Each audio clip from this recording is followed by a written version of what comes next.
Welcome to More Than a Few Words, marketing conversation for business owners. This is your host, Lorraine Ball. And, one of the most difficult questions every business owner has to answer is, what do I charge? How much? What's my product worth? It sounds like an easy question with a complicated answer, and that's why I've invited Janine Liston to join me in this conversation. She's a trusted business strategist and pricing expert. She helps female-led service-based businesses profitably grow their business, ensuring that they can confidently create, communicate, and charge for the value they deliver. Watch out. Her passion for pricing is contagious. Janine, welcome to the show. Hi, Lorraine. I'm so happy to be here. I am so excited. I love talking about pricing because if you get it right, you're on the road to business success. And if you don't, it's kind of a slog. So we can go in lots of directions. Why don't we start with some of the myths around pricing, some of the things that people carry around and think, I got to do this or I shouldn't do that. I think one of the biggest myths that I see people tell themselves is that the lowest price always wins. And what I find funny about it is if I talk to people about it, they're like, oh, no, it doesn't. No, it doesn't. But the way they behave and the actions that they're taking in their business often tell a very different story. Absolutely. It's funny because if you think about when you go shopping and there are 3 cameras on the shelf and you look at that low priced one and you think,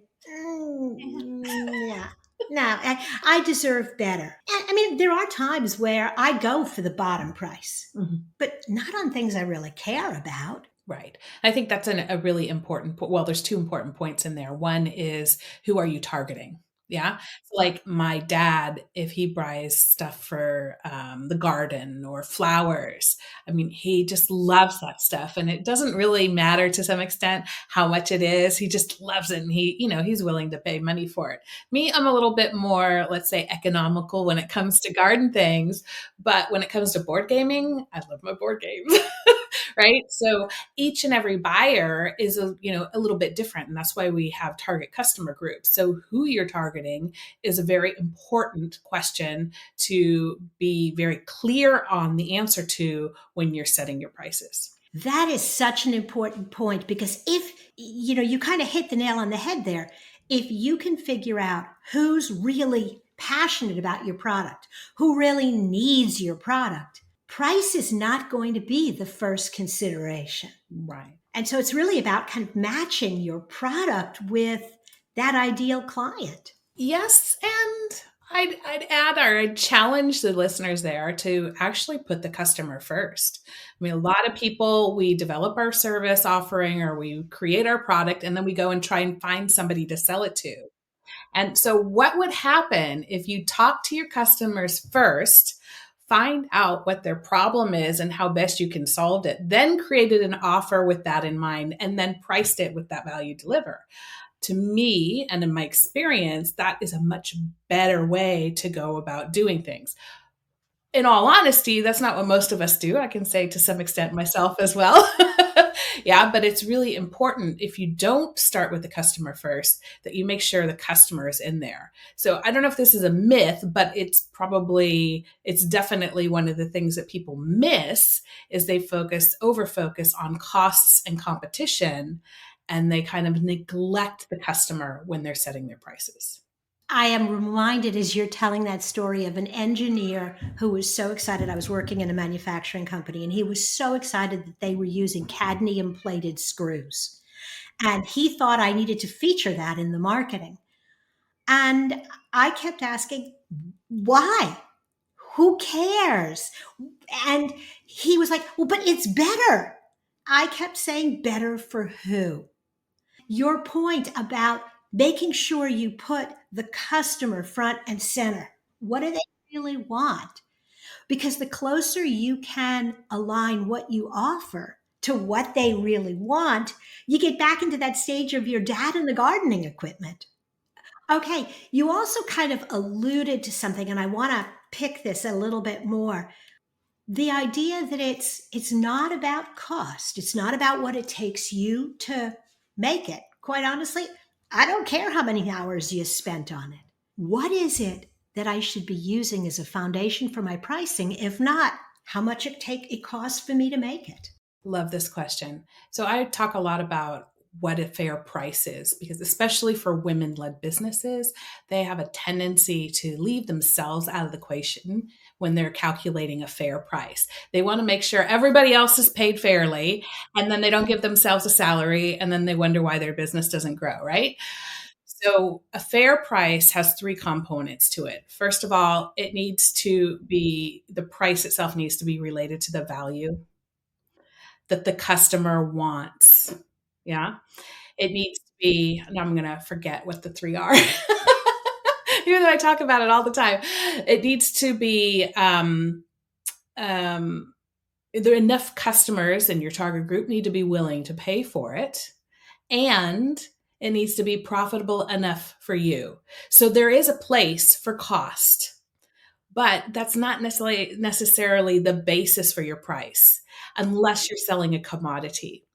What most people miss out are the two things related to the customer, which are understanding value, like the economic calculable value, one, and two, the willingness to pay, an understanding of willingness to pay. And those two things most people leave out of their price setting thought process, let's say. Absolutely. I often think about in the early days of my business, I bought a software product that cost $600. And that was a lot of money. And I opened the box because back then you didn't download it. You actually got CDs and stuff, and you had to install it on your computer. And I opened up the box, and there were two tiny little CDs and a little booklet. And you looked at it and you think, $600 for this? But I wasn't really buying those CDs. I was buying, what could I do with that software, and how quickly could I earn back the $600 and more? Correct. And that's really, I always tell people, you don't buy the milk for the milk carton. You buy it for the milk. So you don't, your services, the time is just what your services are wrapped in. People don't buy for you because of the time. They buy from you, if you're service, because of your experience and know-how and your ability to get it done quicker, easier, and better than they can when they do it themselves. Absolutely. I also want to talk a little bit about, what does your price say about the quality of your product? So there's a whole fascinating area of pricing psychology.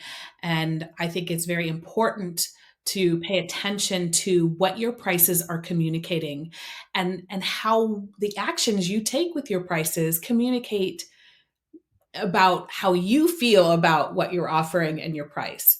So you can't just say a higher price or always means higher quality, but on a psychological level, we do tend to associate a higher price with better quality. But then if you sell that and you don't deliver it, then you're going to be found out pretty quickly.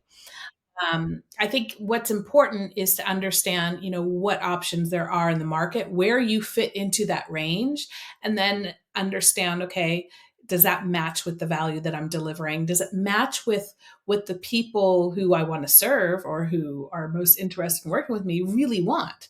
Because if you offer something luxury and they just want something that's cheap and dirty, then it's not going to work. So it's about alignment, I would say, and making sure it's aligned with your business, your values in your business, your own values personally, but then also with the customer's needs and what they want. I totally, totally agree, because I remember losing a sale one time because the guy said it was too inexpensive and he didn't think that I could deliver the quality that he was going to pay for. I never made that mistake again. Well, one of the funny things I find about pricing is, and this goes back to your very first question around myths, people think that once they find a number that they're kind of done. That's it. They can sit back and go on their merry way and they never have to really look at it again. But because I have my own podcast, and a lot of the guests that I have on there, they share stories about how they resisted raising prices, even though customers were telling them to. They knew they should, but they were scared to do it. And as a result, they didn't grow their businesses. They struggled to be profitable. And the thing is that your prices are going to change and evolve over time. And the sooner that you come to terms and accept that, the easier it's going to be for you to do what needs to be done. And generally, there's not huge issues in changing prices. Depends on the type of business. Yeah. But for most small businesses, adjusting and changing prices from time to time is not going to be a big thing, as long as you know how to communicate it well, of course. But the important thing here is that, to understand that it isn't like a one-time exercise in your business. Pricing is actually a process. How do I set it? How do I get it? How do I manage it? How do I set it? It's like this cycle you go through in your business. And you have, after you're experienced enough, you can have one eye over here kind of, paying attention to it once in a while, but it doesn't take as much effort as it does when you're first starting. That is so true. Janine, I love talking about pricing because I really do believe, like you, that it's at the core of your profitability. But we're going to stop here, and I'm going to tell folks, if you've enjoyed Janine's conversation, if you like her insights and you want to learn more, go over to thepricinglady.com. There'll be a link in the show notes. Janine, thanks for being a part of the show. Thank you so much, Lorraine. It was a real pleasure. Absolutely. And if you've enjoyed this conversation and you'd like to find more resources for your business, subscribe to our newsletter and look for More Than a Few Words wherever you listen to podcasts. This has been another episode of More Than a Few Words. Thanks for listening.